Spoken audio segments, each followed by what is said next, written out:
Imagine a plane taking off from London, heading straight for New York. Just before takeoff, the flight path is adjusted by a mere 6.5 degrees. It is a completely invisible shift to the passengers because the engines sound the same and the cabin feels exactly the same. But that tiny, almost microscopic change in trajectory means the plane will eventually land in Toronto, Canada, instead of New York. Welcome to TalkKast. That is such a striking mental image. It really makes you wonder how a shift that small translates to the choices we make every single day. You know, that concept completely reframes how we should look at our own lives and routines. Most of the time, we don't even notice the microscopic adjustments we make in our daily habits. We spend an extra 20 minutes scrolling on our phones in bed, or we eat a slightly unhealthier lunch. I assume it feels like nothing in the moment because the plane still feels like it is heading to New York. Exactly. But years later, we look around and realize we have landed somewhere entirely different. Our objective today is to completely decode the hidden framework behind those routines. We want to move away from this cultural obsession with willpower, discipline, and vague resolutions. Willpower always seems so exhausting to maintain. If we aren't relying on massive bursts of motivation, what exactly is the alternative? We are going to break down a precise, four-step mechanical system to build good routines and dismantle the bad ones. The overarching theme here is the mathematics of small changes. We are talking about the sheer power of getting just 1% better every day. I've heard people mention that 1% idea before. What does the math actually look like if you stick to it for an entire year? The math is honestly staggering. If you can get just 1% better at something each day for a year, those tiny improvements compound. You do not just end up a little bit better, you end up being nearly 38 times better by the time the year is done. That is incredible. Does that exact same mathematical rule apply if you start slipping and getting slightly worse every day? Unfortunately, yes, because the law of compounding does not care if the habit is good or bad. If you get 1% worse every day for the year, your baseline declines until it brings you down to almost absolute zero. You are quite literally the sum total of your automatic habits. What's that negative compounding actually look like in real life? I mean, people rarely experience a complete catastrophic failure all at once. Well, it usually looks incredibly mundane. It takes the form of accumulating a tiny bit of extra stress each day or a steady stream of negative self-talk. Each individual moment seems harmless, and you just tell yourself you had a bad afternoon. But over time, those moments compound against you to create a massive mental burden. If the math is so incredibly clear, why do so many of us fail to stick with positive changes? Why do we start a new diet and abandon it 3 weeks later? It comes down to a massive psychological hurdle known as the valley of disappointment. The primary issue is how human beings naturally visualize progress. We are wired to expect linear results from our efforts. We genuinely think that if we put in 10 units of effort today, we should see exactly 10 units of results tomorrow. I know I am certainly guilty of expecting instant results. What is the actual reality of how progress works? The reality is that the most powerful outcomes of any compounding process are heavily delayed. In the beginning stages, small changes in our progress are completely invisible. Think of it like heating up a block of ice sitting on a table in a cold room. Okay, so you start turning up the heat in the room degree by degree. Right. You go from 25 degrees Fahrenheit to 26 to 27. You're putting in energy and doing the work, but the ice cube just sits there looking exactly the same. You hit 29, 30, 31, and still nothing happens physically. Then you hit 32 degrees, and suddenly the ice begins to melt. So that massive transformation happens all at once. Does the brain mistakenly think that single degree of heat did all the work? That is exactly what happens. We completely ignore the accumulation of all the invisible work that happened beforehand. Because we don't see the melting at 27 degrees, we enter the valley of disappointment. We feel like our initial effort was entirely wasted, so we just give up. That makes total sense. People go to the gym for a month, don't see a six-pack, and just assume their body is broken. Precisely. To survive that valley, you have to fundamentally shift what you are focusing on. Society teaches us that massive success requires massive action. We convince ourselves that we must set huge, intimidating goals to see real change. Wait, isn't setting massive goals the standard advice given by almost every successful person? Why is focusing on goals a problem? Because a goal is merely a desired outcome, which is just a momentary result. If you want to actually change your trajectory, you need to forget about goals entirely and focus strictly on your systems. Systems are the daily processes that actually lead to the results over time. If someone literally threw their vision board in the trash and only focused on their daily system, would they really be more successful? Absolutely, and there is a very simple way to prove it. Winners and losers have the same goal. Take highly competitive environments like the Olympic Games. Every single athlete at the starting line of the sprint shares the exact same goal of winning the gold medal. I see what you mean. Since everyone has the exact same goal, the goal cannot be the thing that separates the winner from the losers. Exactly. The only difference between the person on the podium and the person who came in last is the daily system they implemented. There is another hidden danger with goals, too. Goals create a dangerous binary conflict in your mind, where you are either a success or a complete failure. That sounds like a miserable way to live. You could be making massive improvements, but still feel like a failure because you haven't crossed an arbitrary finish line. It gets even worse after you actually manage to cross that finish line. Let's say your goal was to run a local marathon, and you finally do it. What usually happens to your motivation the following Monday? I would guess that without the marathon looming over them, most people just stop running entirely. Exactly. People abandon their healthy routines because the goal was the only thing driving the behavior. Goals are fine for setting a general direction, but systems are the actual engine of the car. Which brings us to how we actually alter those systems using the 3 layers of behavior change. How should we visualize these 3 layers? Is there a good analogy for how they work together? Imagine an onion with 3 distinct layers. The outermost layer is changing your outcomes, which is where most people live. This is entirely focused on the result, like losing 20 pounds or publishing a novel. Okay, so outcomes are the outermost layer. What is the next layer as we move inward? The middle layer is changing your process. This focuses on what you actually do on a daily basis. This is implementing a new workout routine, decluttering your desk, or developing a daily writing habit. And what sits at the very center of the onion? What is the core layer? The absolute core is changing your identity. This focuses on what you fundamentally believe about yourself and the world. The problem is that most people work completely backward, starting at the outside of the onion and trying to work their way in. What does that backward approach sound like in practice? They say, I want to lose 20 pounds, which is the outcome. Then they say, if I stick to this diet, which is the process, then I will be a healthy person, which is the identity. But true, lasting change requires starting at the core. You have to focus on the person you want to become first.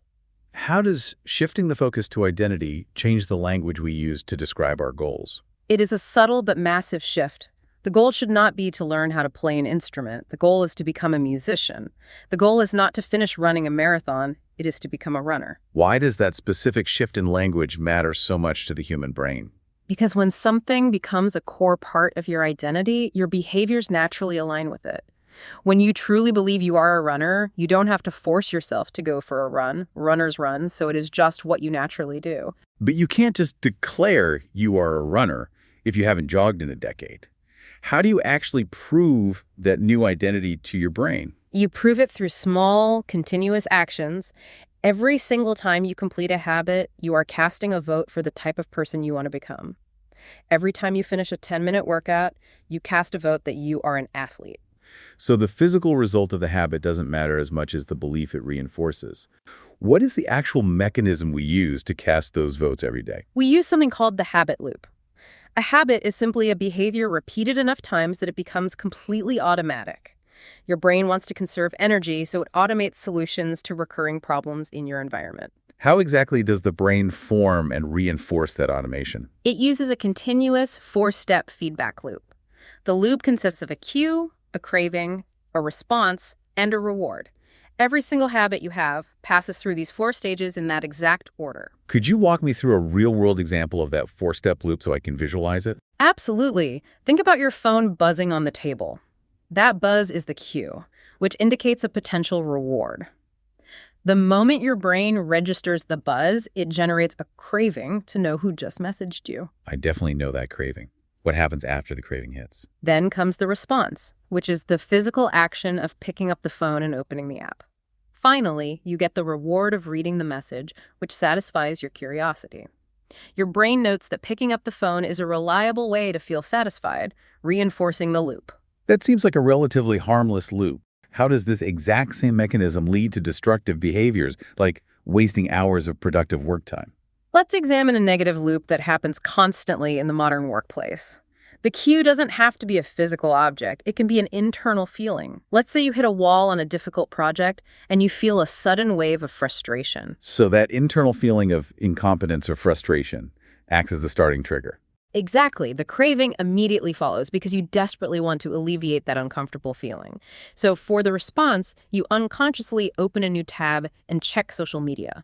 And I assume the reward is the temporary distraction from the difficult work task. Right. For a brief moment, you feel the mild, numbing entertainment of the social media feed. Your brain takes notes and realizes that checking social media is a highly effective way to cure work frustration. Eventually, that response becomes completely automatic whenever work gets hard. It seems like we're constantly surrounded by these invisible triggers. How do we begin to master this feedback loop? We use a system of 4 distinct laws that map perfectly to the 4 stages of the loop. The very first step to mastering the cue phase is Law 1, which is to make it obvious. Why do we need to make cues obvious? Don't people generally know what habits they need to start doing? We like to think we do, but most of our current habits are so automatic that we are completely blind to them. You cannot change a behavior that you don't even realize you are doing. You must become fully aware of your automated scripts first. Is there a practical tool we can use to drag those unconscious habits into the light? Yes, there is a brilliant exercise called the habit scorecard.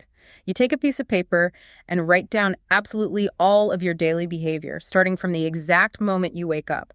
Literally list everything, from hitting snooze to putting on the coffee maker. What are you supposed to do with that massive, tedious list once you have your entire day mapped out? You categorize every single action by asking if it casts a vote for the person you aspire to be. You mark positive habits with a plus sign, negative habits with a minus sign, and neutral habits with an equal sign. If someone realizes they have a dozen minus signs before breakfast, should they try to fix them right away? Actually, no. At this stage, we strictly want to observe without any judgment. If you try to fix everything immediately, you will overwhelm your system and quit. Okay, so once we have awareness, how do we apply Law 1 to initiate a brand new positive behavior? You have to eliminate vagueness, which is the absolute enemy of habit formation. Studies continually show that people usually fail to stick to a routine because of a lack of clarity, not a lack of motivation. What does a vague intention sound like compared to a clear one? A vague intention sounds like a typical resolution, such as, I am going to read more this month. Those statements feel good to say, but they do not provide your brain with a specific cue to act. To replace that vagueness, you use a concept called implementation intentions. How does the formula for an implementation intention actually work? The strict formula is, I will perform this specific behavior at this specific time in this exact location. So, I will read more becomes, I will read a book for 15 minutes daily at 6 in the morning in the spare bedroom. That removes all the guesswork completely. But what if scheduling specific time is impossible because your daily schedule is always shifting? That is incredibly common, and the solution is one of the most effective tools in the framework. It is called habit stacking. Instead of relying on the clock, you tie your new habit to a guaranteed existing habit. How do you format a proper habit stack? The formula is simple. After I complete my current automatic habit, I will perform my new desired habit. For example, after I brush my teeth, I will stretch my hamstrings for 5 minutes. That is brilliant because brushing your teeth acts as an effortless, rock-solid trigger. Does motivation play a big role in getting these new triggers to stick? To be honest, motivation is highly overrated. We like to believe we are driven by inner desires, but we are actually far more influenced by our physical surroundings. Environment is the invisible hand that shapes human behavior. How exactly does our physical environment dictate our daily actions? If you walk into a kitchen and there is a plate of cookies on the counter, you will likely eat one, regardless of your willpower. It is profoundly difficult to stick to positive habits in a negative environment. How do we redesign our environment so we aren't constantly fighting against it? You use a concept called environment design. You proactively organize your physical spaces to make the cues for desired habits incredibly visible. If you want to drink more water, place filled reusable bottles on your nightstand, desk, and coffee table. Does the overall context of a room matter just as much as the visible objects inside it? Absolutely, because context is the ultimate cue. We need to start seeing our rooms as spaces filled with behavioral relationships rather than just neutral objects. Think about the standard couch in a living room as an example. How does the psychological relationship with a couch vary from person to person? For one person, that specific couch is the dedicated place where they read a book every night. When they sit there, their brain naturally shifts into reading mode. For someone else, that couch is exactly where they collapse, eat pizza, and watch television. What happens if that second person suddenly decides to try studying complex material on that TV couch? They will face almost agonizing internal resistance. Their relationship with that environment is strictly programmed for relaxation, so their brain will constantly fight them to turn on the TV. You have to adopt the mantra of one space, one use. That makes perfectly creating a good habit seem very doable. How do we apply this rule of environment design to eliminate a bad habit? To kill a bad habit, you simply invert Law 1 and make the cue completely invisible. If you struggle with phone distractions while working, put your phone in a drawer in another room. Removing the visual cue is infinitely more reliable than relying on self-control. That beautifully covers Law 1. What is the next phase in the overall framework? Law 2 focuses on the craving phase of the loop.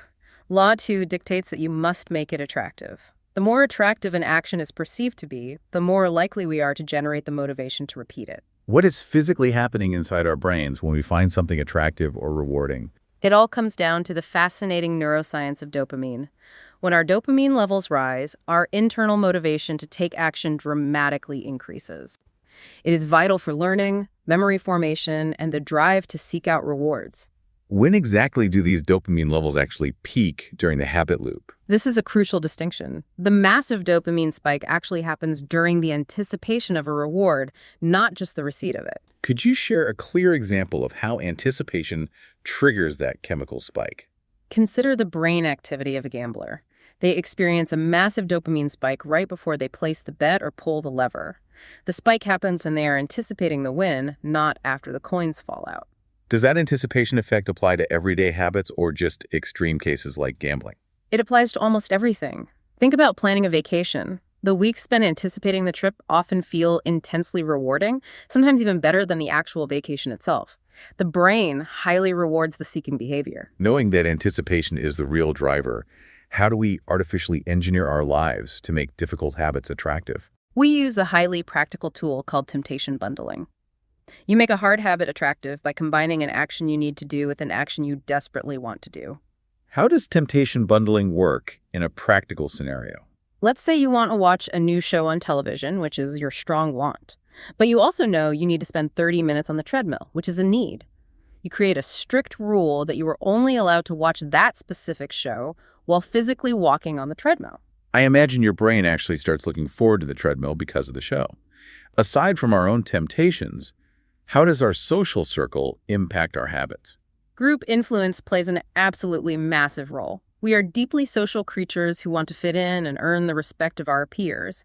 Therefore, we are profoundly influenced by the habits of the people closest to us.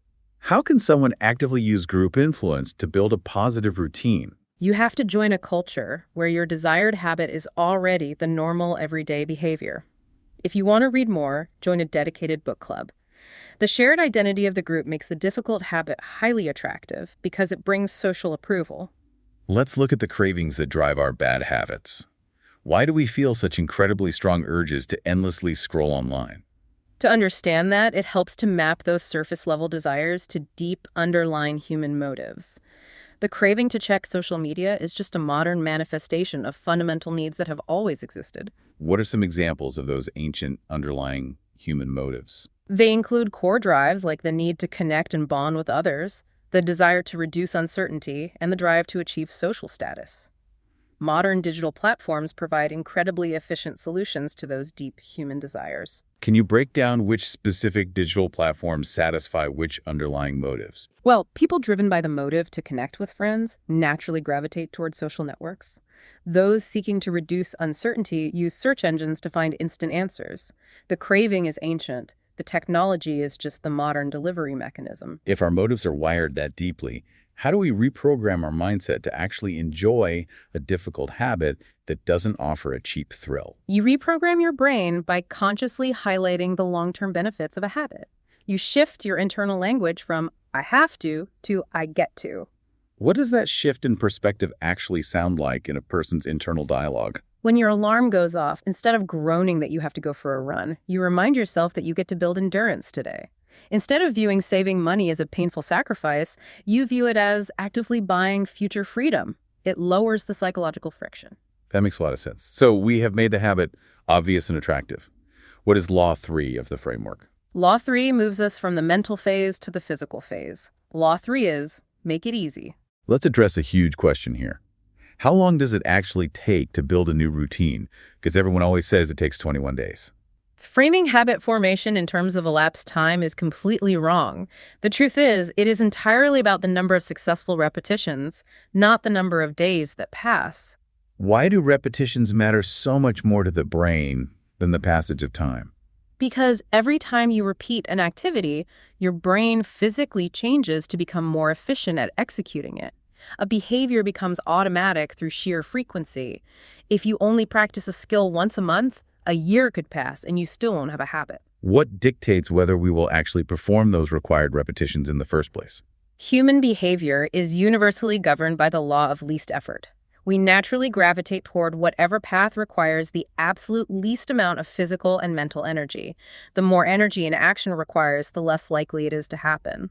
How do you practically manipulate that friction to ensure you actually stick to a difficult habit, like going to the gym? You drastically decrease the friction by making the good habit as convenient as possible. You choose a gym that is located directly on your normal commute to work. By making it perfectly convenient, you align your goals with the law of least effort. What is a practical tool we can use to reduce the friction for a good habit before the day even begins? You can use a strategy called priming the environment. Before you go to bed, you lay your workout clothes and running shoes right next to the bed. When you wake up tired, the friction is completely gone because the environment is already doing the work for you. What happens when the ambition itself is just too large and intimidating, even if the environment is perfectly primed? You combat that paralysis by using the 2-minute rule. You take whatever habit you are trying to build and scale it down until it takes 2 minutes or less to complete. Reading an hour a day becomes reading one single page. Is it really beneficial to put on your running shoes, stretch for exactly 2 minutes, and then sit back on the couch? It feels ridiculous at first, but yes, it is incredibly beneficial. A habit must be established before it can be improved. You are mastering the art of showing up and casting a vote for your new identity. How do we apply the concept of friction to completely stop engaging in a bad habit? You think about ways to create massive, exhausting barriers of friction between yourself and the action. If you want to watch less television, unplug the TV from the wall and take the batteries out of the remote after every use. The friction becomes so high that your lazy brain will just give up. Okay, so we have made the habit obvious, attractive, and easy. What is the fourth and final law in the system? Law 4 addresses the ultimate end result of the action. Law 4 is make it satisfying. It operates on the cardinal rule of human behavior, which states that what is immediately rewarded is repeated. Do the first 3 laws serve a fundamentally different purpose than this fourth law? Yes, there is a clear divide. Making a habit obvious, attractive, and easy increases your chances of doing the habit today. Making it satisfying increases your chances of repeating the habit tomorrow. If the brain naturally craves rewards, why is it so incredibly difficult for us to stick to habits that are obviously good for our survival? Because there is a profound structural mismatch in human life between immediate returns and delayed returns. Bad habits, like eating junk food, offer a massive immediate feeling of pleasure but deliver delayed pain. And I assume good habits are the exact opposite of that. Exactly. Good habits require immediate pain or discomfort, like sweating at the gym, but the payoff is heavily delayed. To bridge that difficult gap, we must artificially add immediate satisfaction to our good habits. What is a practical method to artificially inject immediate satisfaction into a boring routine? You can use visual tracking. Moving paper clips or glass marbles from one jar to another immediately after completing a task provides a deeply satisfying, tangible sense of accomplishment.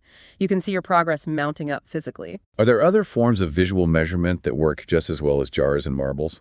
Yes, you can use software progress bars or simply take a thick red marker and cross days off a physical wall calendar. Keeping a dedicated visual habit tracker is a brilliant method for manufacturing immediate satisfaction. But what happens when life inevitably interrupts our streak and we miss a day on the calendar? When your habits break down due to an emergency, you must employ one non-negotiable rule. Never miss twice. Missing once is an accident, but missing twice is the start of a brand new bad habit. If someone is completely exhausted from a 14-hour workday, how do they protect the chain without doing their full 45-minute workout? You scale it down drastically and revert to the 2-minute rule. On a terrible day, it is far better to do 10 sit-ups instead of your normal 50 than to do 0. Showing up on a bad day is exponentially more valuable than you realize because it protects your identity. How do we use the concept of immediate consequences to completely eliminate a bad habit? You must make the bad habit immediately unsatisfying by introducing an accountability partner and a concrete punishment. For example, you create a strict rule where you owe a colleague $10 every time they catch you browsing social media during work hours or breaking your no-smoking rule. I can see how losing the money and the social respect would make the consequence feel incredibly immediate. How do we put this entire framework together for a morning routine? First, you use implementation intentions to state exactly when and where you will work out. Then, you use temptation bundling by only listening to your favorite podcast while exercising. You prime the environment by laying your shoes out the night before, and you use a visual calendar to track your success. How does building these elaborate systems actually remove the burden of willpower from our daily lives? By systemizing the cues, cravings, responses, and rewards, success becomes an automatic byproduct of your environment. You do not rise to the level of your goals. You fall to the level of your systems. That is a profound way to look at it. Take a look at the physical room you are sitting in right now and ask yourself what specific behaviors this exact environment is perfectly designed to produce. Thanks for listening to TalkKast.